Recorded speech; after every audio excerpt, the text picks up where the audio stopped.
I was in a really bad place emotionally and just struggling with depression. And I had connected with Jim a bunch through that season. And I remember one of my friends was checking in with me and I was telling her about different revelations I had had. And she's like, you get these revelations when you work out. Why don't you just work out more? And I'm like, what are you talking about? Like, I haven't worked out in 6 months. She's like, well, you're always going to the gym. And I'm like, no, Jim's my therapist.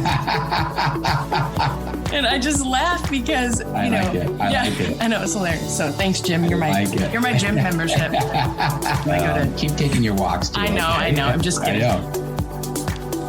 Hey, you awesome people. Welcome back to the podcast. You guys, I'm so excited that you are here today. I'm so excited to be here today. I actually have been nursing a pinched nerve in my neck for the last week, so it's been super frustrating, and I'm a recovering athlete, so I don't know how to deal with injuries very well, so I keep doing too much when I start to feel better, but I think I'm learning my lesson. So there's something to be learned in this. I haven't quite found what it is. So thank you for bearing with me. Anyways, okay, you guys, I'm so excited. So about a week and a half ago, I had a really long conversation with Jim, my therapist, who is a regular on the podcast, and we decided to cut that episode or that conversation into 2, maybe 3 episodes. So I'm dropping the first one today because I just listened to it and I just felt simple and easy peasy to be able to cut this one section out.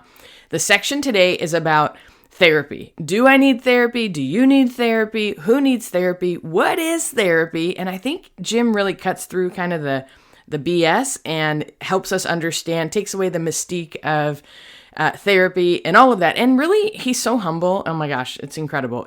I'm so blessed to have this guy in my life. And I'm so blessed that he says yes every time I ask him to come on the podcast. So I love sharing him with you.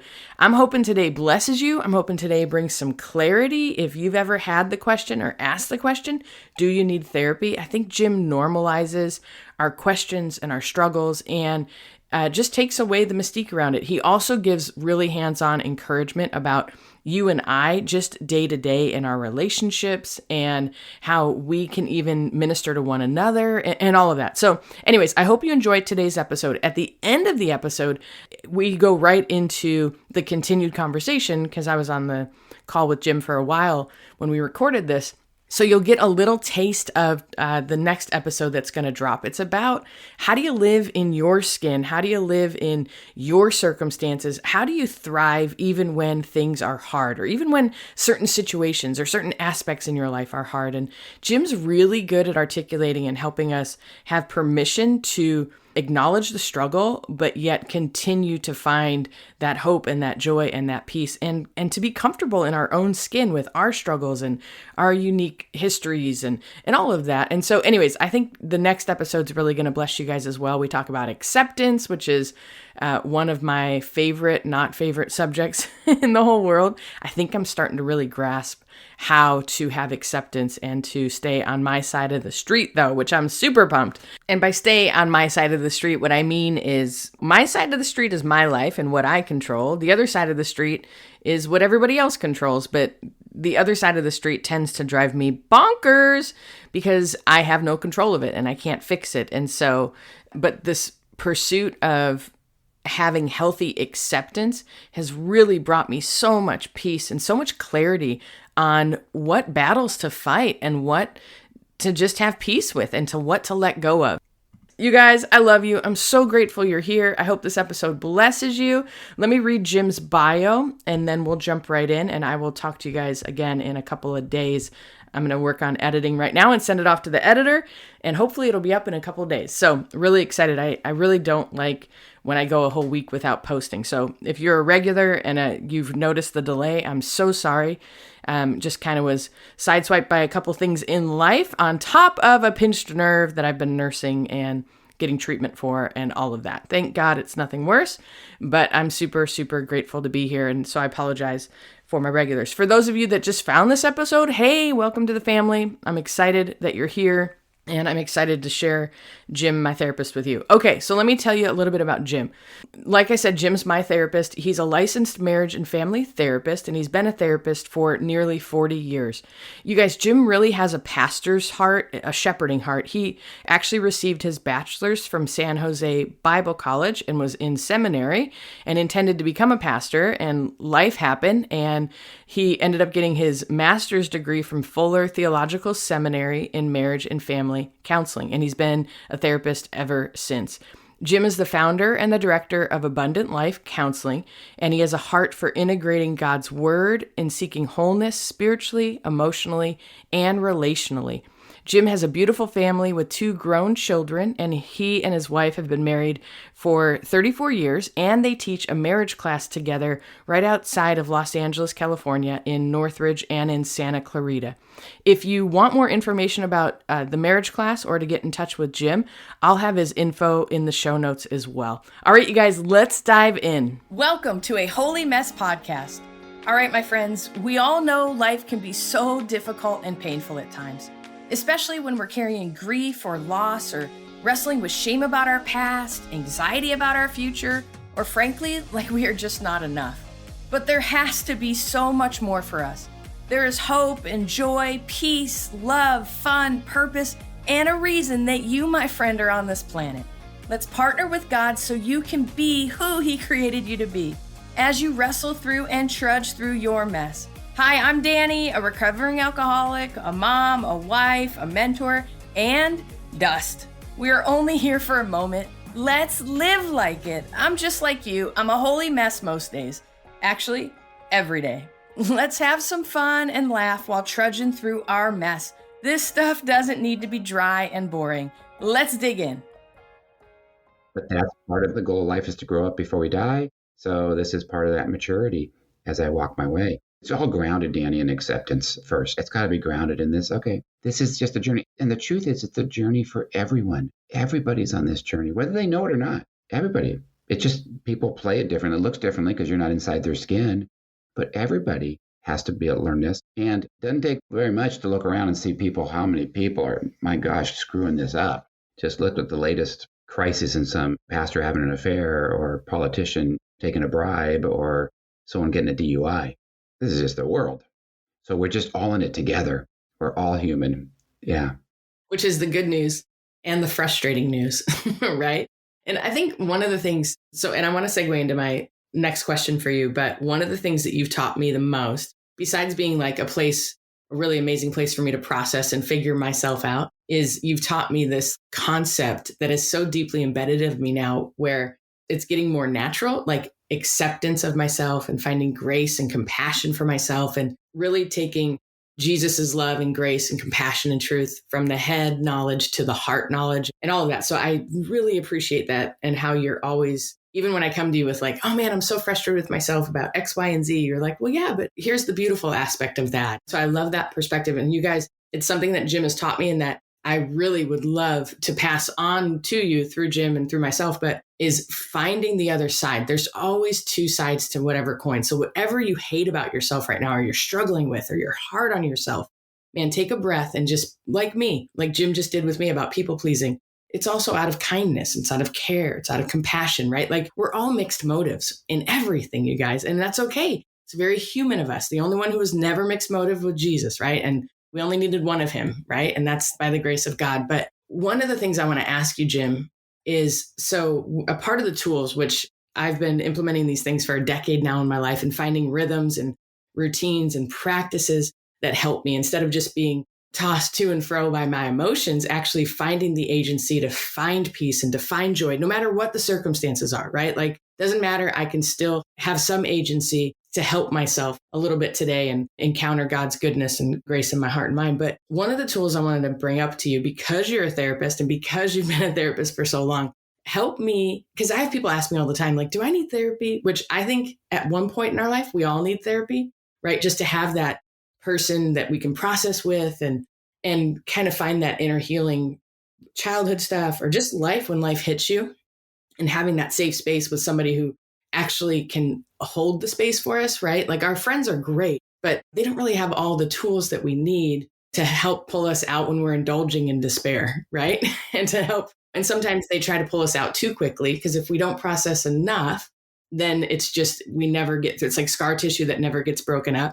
So help me and help the listeners figure out, how does someone know if they need therapy, and how do they go about exploring it and all of that? Great question. So in the grand scheme of things, we're trying to put practices and relationships in our life that are help me be me, right?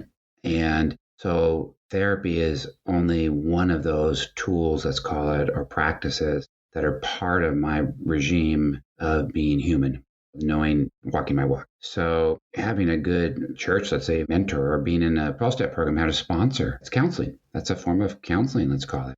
Those sitting at church and listening to a sermon is taking direction. Listening to a podcast is sort of a form of counseling in a way. So I want to take the mystique away from it a little bit, because it's easy sometimes to think of it separate from other forms of it anyway that are happening in our life all the time. When I read the book, she was counseling me. Sharing her story was helping me reflect on my story and understand myself better as I heard her story. I love my new counselor, Ellen, and her help from me. And I've had probably hundreds of those because of the tribe of books that I've found. So in a way, we're all in this relationship of helping each other and gaining access to resources and people that help us. And you know how it is. You'll fall in love with an author or a speaker, and you'll gobble up everything they got. And they are, for a season, they're counseling you, let's call it, right? So on one way, let's just take it out of that, okay? Secondly, don't think that the counselor, you go to somebody who's now got some magic formula, and because they've got a degree on the wall, that they've got it all together. That is so far from the truth, right? Everybody's got their stuff. Everybody's got to put their pants on one leg at a time. They got to go through their life too. And they're just trying to work it out. In fact, most of us go into the field because, man, we struggled too. And we fell in love with it because we were trying to get help ourselves, basically. We hung around long enough to get a degree. Jim, you mean you're not perfect? You don't have your stuff all together? Is my... Yeah. I'm talking about everybody else. Yeah. So I think if you go in where you're one down from the counselor, you're hurt, needy person, and they're the expert and they're got it all together, then you create this almost paternalistic kind of place and give too much power away to this person. And a good counselor, I think, is going to try to help keep you from doing that. Unhealthy counselors are going to love that because that's narcissism, and it's going to feed their narcissism, and they want to sound really wise. And I remember when I first got back to counseling with you, like I wanted that. I just wanted Jim to have all the answers, tell me what to do. And I'll never forget, like you kept deflecting me and like, hey, let's do this and let's do the support group. And maybe you should reach out to this person. I'm like, Jim, why are you keep deflecting me? And what you were doing is you were building my community. You were building my tools for myself and trying to not make yourself be the savior, because I only need one savior and it's not Jim, exactly. Right? Exactly. So when you go to those other resources, they're all part of input. In fact, Dani, after a while, you start bringing resources. And so everybody listening to this podcast, when you come across something that's like, oh, this really helped me, email Dani with it. Say, here's something that maybe, have you seen this? And many times just not, who is this person? And wow, this is cool. I'm going to use this, right? And we network all this stuff together, right? And I like that because it doesn't make you the sick person going to the healthy person trying to get the prescription. The other thing is life is process. It's never done. So it's not like you go, I wish it was, right? I wish there was the pill. Just give me the pill. Give me the book. Give me the 1, 2, 3, and I'll be better. It's out there. I'll grab it. I'll buy it. But it's not process. So then when do I go to therapy or not? So therapy is a specialized relationship. It's a dedicated relationship with, you hope, with somebody who is, they're in the field. You hope they're reading, they're trying to understand, they're trying to know the resources. They've been with maybe hundreds, if not thousands of other people as they bring that to bear and trying to help you understand your experience. They've got gifts of mercy and compassion and relationships so they can create a safe space for you to come and be, right? And I like what you said, it's holding that space for somebody without shame or judgment, freedom to be all of me, because it's very hard in our world to go share a lot of parts of myself. Okay, it's very hard to do that. So therapy often becomes the new confessional. So it used to be, if you grew up Catholic, you'd go to the priest and confess your sins. Well, Protestants don't do that. Even most Catholics don't even do that anymore. So it's therapy, right? Well, that just means I'm a place where I can talk about those deep, dark parts of me and be open.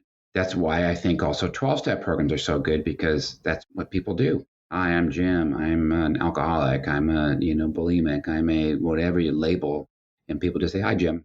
So I think there's a power in that sense of freedom, safety, and trust that's there. And a good therapist is going to create an environment, and just by their presence going to be a person that's easy to share with, is safe, and also will then bring resources and guidance as you try to understand your experience. I also think therapy is a language process.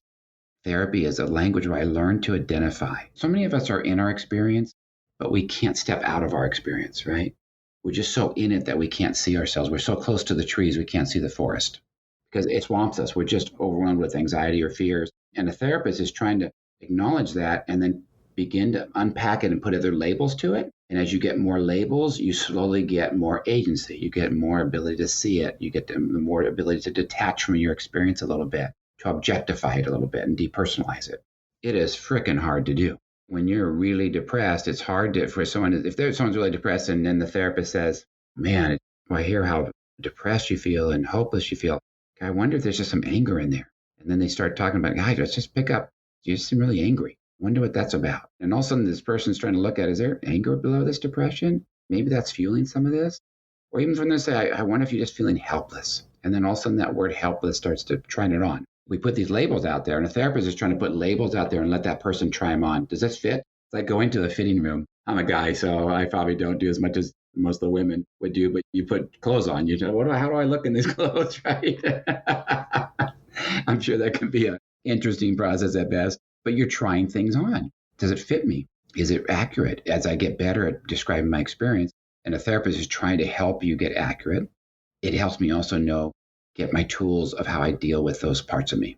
And then together I'm getting resources. I've got to be able to get a way to understand my experience. This is what you do with your kids, by the way. When you're raising your kids, slowly you're helping them understand themselves, put labels to things, and get better at it, because language is so powerful. What we call things is really important, and we're going to label it.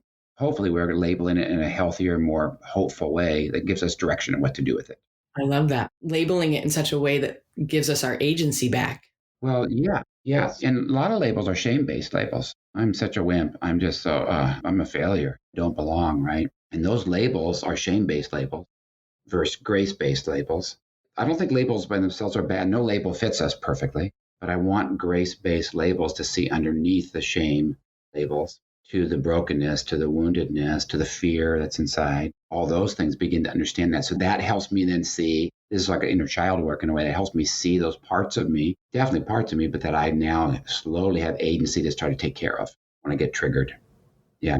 And you mentioned the inner child work, which is such a huge part of therapy. It's like healing those. It's not woohoo, you guys. Like there's not actually a child in us, but it's like these parts of us that were probably wounded when we were children, right? And so bringing healing to those parts of us, it could also be like neuroplasticity brain stuff, right? Like our brains are like plastic and they can be retaught and all of that. And they talk about how our brains, like the neuroplasticity and the lanes get really well grooved. Like I'm a fearful person. And then my brain just goes straight to fear anytime something happens. Well, relabeling it into, oh, I've struggled with fear, but here's the reality. Like it's almost adding a comma to whatever you're feeling or whatever you've labeled yourself. This may be true in some aspect, but also there's these other things that are more true at times, right? And if you get fundamentally just with Jesus, the more truth of struggling with failure, but the bigger truth is not one failure ever defines me. I've failed, but with Jesus, right, there's always a comma or a semicolon, and there's redemption and restoration and reconciliation. And that's not to minimize any of the stuff we've experienced. That's the living hope. Like I think that is what living hope is, right? And rewording this stuff and then having a safe person to be able to process with, it's really golden to be able to have that. That's perfect. Exactly right. I like that idea of a comma. And in a way, our life is just one big run-on sentence. It never stops. There's never a period. And we got to realize there's always a comma, a semicolon, a parentheses, it's all in there. It keeps going. And that ability to be with people you trust as we're all walking that walk. And then sometimes it's encouragement, and sometimes it's accountability. Sometimes, hey, did you do your mindfulness this week? How can we get that done? Hey, did you go to your meeting? when you're going to go to your meeting. The therapist is sort of like a parent. Hey, Jim. So Jim always asks me every time I talk to him, like, so did you go to a meeting? Like, how's your AA meetings going? Right? When I'm ranting about something, he'll be like, so did you go to a meeting or go to a meeting this week? And that's part of the accountability. And I'm like, Yeah. So they do that, right? And that's part of their therapist job too, is they try to know you well enough to encourage things that are good for you. And everybody, you got to realize, everybody listen to this. And Dani, you are a therapist to somebody. At the very least, your kids, periodically your friends. You don't have a degree on the wall or license on the wall, but you doing that all that we've professionalized a process that everybody does at times in their life. And you receive counseling and therapy from somebody. So I don't like at all the sense of the putting a therapist on a pedestal. I'm a human, so yeah, my ego sometimes would love that if people think that of me. But the truth is, I know the reality is I can't live up to that. All it does is shame people, okay? I always tell clients, I say, okay, this is like a partnership is what it is. We're in this together, and you're going to bring things that I don't know. You already do things better than me, by the way. And so that de-shames it as if you're the sick one and I'm the healthy one. I think that's a really unhealthy. And if you ever go to a therapist that feels that that's what's being projected, then run. But if we're in together, growing together and learning, and you have a safe person to talk to, then hang on to that person, because that is really valuable to have. Because in our world, we're isolated. We don't have that. So many of us are emotionally alone in the world. We don't have safe places to share it. We don't have places that we wouldn't be comparing ourselves in some way. So to me is where therapy helps. So it's just a professionalized way of doing it. But you can do it with a sponsor at a 12-step program. Gosh, they'll probably be more available than most therapists are. There's ways you can do that. Other parts of your life kind of thing. Yeah. Yeah, that's for sure.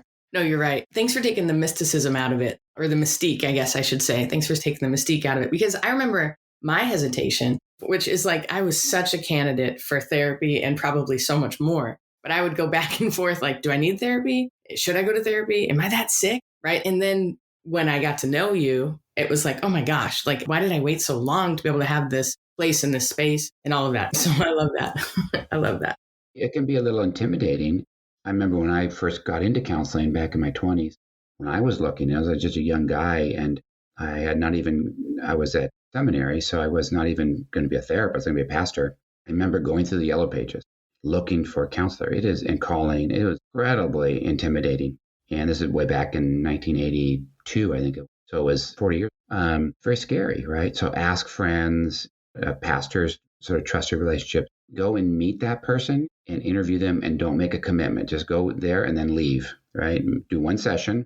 And most therapists will do this. They'll like what they call an intake session, assessment session, and meet them, get a feel for it, leave, go home, sleep on it, pray about it with 2 or 3 people if you want to. And then you'll get a feel, because everybody's different, right? That dynamic of that personhood, right? Even most of the studies show that the effectiveness of therapy is not like, there's no one modality that is head and shoulders above everything else. We all hear about cognitive behavioral therapy, and that's the way to go. Well, there's really no modality that really is, I think, necessarily super better than one or the other. It's the person of the therapist. Most of the studies show that the effectiveness is the therapist effectiveness as a person, right? So when you go and meet them. So somebody say, oh gosh, this person's really helping me. Well, and if you really feel like, I need that coaching, I can't get that in my life. And you just set up an intake session. Most therapists will do this. You set it up and, okay, let's go meet. Let's talk through what's going on, what's happening, get a feel for it, and then go home and sit on it. And then you can always give them a call back. And you can do that a little bit so you can trial run, test drive as you try to find the right person, because it's very subjective, right? This is a very subjective process of finding the right person that you click with. Oh my gosh, it so is. You're right. And some of us need a man, some of us need a woman. It just depends on what season. I would say that if you call yourself a Christ follower, I would find a faith-based therapist, although I've never gone to a non-faith-based therapist, so I don't know. But I would say fundamentally, if your faith is important, because that does influence how we handle things and all of that. So that would be my one little caveat. But yeah, definitely try it on. If it doesn't fit, that doesn't mean there's anything wrong with that therapist. It just wasn't a fit. And I wonder, and I don't know if this ever happens, Jim, but I'm not even going to ask you. You would have fired me by now. But I was going to say, do therapists ever say, so sorry after an intake? Have you been waiting to say like, so sorry you're fired, Dani? Or they should. No therapist does everything. So for example, I don't treat kids. So it's very common for me to get calls, and they got a 11-year-old, especially like, people call me because I'm a guy, so they're going to call me about their son. And I'll always say, okay, wow, I'll listen to their story. And then I'll say, well, here, try this person. I have another referral list I have, and try this person because it really probably isn't me. So I should know right away, sort of filter and screen so I'm not wasting their time and get them to the right person that does that kind of work, right? If a woman calls with eating disorder, man, I'm going to refer them to somebody who works more with eating disorders. And that's sometimes what the intake session is. We're trying to, what's really going on? Is there somebody else that'd be helpful? And so that, who is it? If this is good here, but if you're going to work with me, then what are we going to do? What's the plan? And what are the resources? What are we going to try to do? You can't know it all because it just so evolves, most of this stuff. But you can do enough to say, I can say to people, okay, if we work together here, I just want you to know sort of my MO, and I'm probably going to push you to go to a support group, and I'm probably going to be suggesting a new book a week. That's sort of my thing. I'm going to give you resources to go do stuff. I'm a teacher, so I like to teach stuff. This is my MO, this is sort of me. And I always tell people, I'll give you 110%. I love what I do, and I'm there. You got to give me 120% because ultimately you want to be able to do it. You do it yourself. You ultimately own it and you become it. That's the best. That's so cool. So the therapist wants to empower their clients to be doing it. And Dani, you're doing it. I know it still can be a challenge, but you're being it and even doing this podcast, you're passing it on to others what you've learned. What's it say? We comfort others with the comfort we ourselves have received. Amen. That's a verse. I love that verse. Yeah, I know. It's like, wow. Yeah. And we encourage others with the encouragement that we have received. We direct others with the direction that we have received. That's it. There's nothing new under the sun, Dani. I got nothing new. Anything I've ever told you is all from somewhere else. And that's okay. That's okay. I can't even tell you where it's all come from because it's just lived it, right? Totally. Well, and by the way, I always say, like, I'm not making any of this stuff up. Like, I learned it somewhere, right? And just you regurgitate it in your own language, the way it worked for you, and put it all together. And it's exactly right. I love finding voices that in their own language tell me things I already know, but I hear it anew through their language and I hear it through their experience. I also would say personally, if you're with a therapist that doesn't share of their life, I'd be careful. I think it's important the therapist is human. And I know some modalities of the therapist is, we call it a blank screen, but meaning that they don't share much at all. They don't want the therapy to be about them, right? And so they are very cautious. They won't share much. They don't have pictures of their family in the room, whether they're married or not. They can be very selective of what they share. I get some of that, but I tend to think of it as making the therapist more on a pedestal, and I think can be shaming for the clients. Personally, therapy is not about me, so I don't want it to be, okay, let's come to therapy and listen to Jim talk for an hour, but to know who I am. People come to my marriage class. My wife and I teach the marriage class. They come meet my wife. I love it. They see all pictures of my kids up there, as we share, because we're all in it together. So personally, I would want a therapist who's also open about their journey and who's been on a journey, by the way, who's gone through stuff. I don't want someone who's like hadn't really gone through journey and they got their degree. Then you can get a license if you work hard enough, but who hasn't been through crap. I want them to have struggled and suffered some. I want them to have that it's not just book knowledge, but it's lived knowledge. And I only know that because they share some of their journey. Yeah. I love that. And I do appreciate that about you. I think that's one of the reasons why it's been easier for me. But I would say that as well. And I might be stepping on some toes here, but I'd say the same thing for your pastor. Like, you want somebody who's acknowledging their shadow sides, their hard things that they're working through, that Jesus is in the process of healing them of, right? And you guys, I've said it before and I'll say it again. I totally believe God can heal us in an instant. But I think 94% of our healing is through this process of live together. How did this work for you? What did Jesus do for you? I believe, rid me of my unbelief that he can do this for me. And you see it lived out. It's like, what's that scripture in Revelations? By the word of our testimony and the blood of the Lamb. Like, that's how we're healed, right? It's like seeing it lived out and what tools are working for you and finding hope that we're not too lost no matter what's been going on. We can find more inner healing, more peace, and not be so controlled by circumstances and all that. I think fundamentally, Jim, you carry this like acceptance, like mantle where like you just help people accept who they are, accept their journeys, and then find good lives no matter what's going on. So I love that. So yeah, I think the foundation is accept. We're not going to stop being us. Okay. And acceptance for most people gets hijacked into despair. And it's a sense of hopelessness. And so to see the agency that I can find acceptance with hope and growth. And it's sort of weird. It's paradoxical. It's acceptance that nothing has to change for me to be okay. Now that's so hard, man. Some things are not okay, right? Some things I'm working on to change so that my life is a little more okay. And I like all that, but it first has to start with me finding ways to be okay as it is right now. It's sort of a paradox. I can't change until I accept first. Like young Carl Jung said, nothing can change until you first accept it. That's hard, right? But the acceptance sort of carries within it space to breathe and space then to work on things without the desperateness or the judgment of failure. And it puts this center of my life back inside of me, not outside of me. If your life, joy, peace, love is outside of you and in circumstances, then you're in trouble. Oh my gosh, Jim, wait a minute. Expand on that. Because what you just said is brilliant. And I want to bottle that up. But what Jim is saying, you guys, is if your love, joy, peace is contingent on your kids being okay, you're up a creek. If your love, joy, peace is contingent on total blissful, peaceful marriage 100% of the time, you're up a creek. Or business stuff, or finances, or church relationships, or any of that. And what Jim is saying, I love it. Put it in your own words, Jim, but put it back inside of you to find the peace, joy. That's what we're after, right? That's more inner healing. Yeah, exactly. And I think that's when Jesus said the kingdom is within. If spirituality is anything, it's this sense inside of me that I, among other things, but it certainly is the sense that there's something within that I can hold that is deeper and helps me find love, joy, and peace through acceptance, a lot of that, inside of me so that I can then engage my external world from that position. Hello, my friend. If this episode blessed you, made you laugh, or triggered you, hey, that's growth. Please do me a favor and share this with a friend. And if you feel led, please leave a written review for the show. That really helps us out. Don't forget you are in good company if you're feeling more broken than you'd like to admit. And you are more loved than you can ever imagine. Have a great week. See you next time.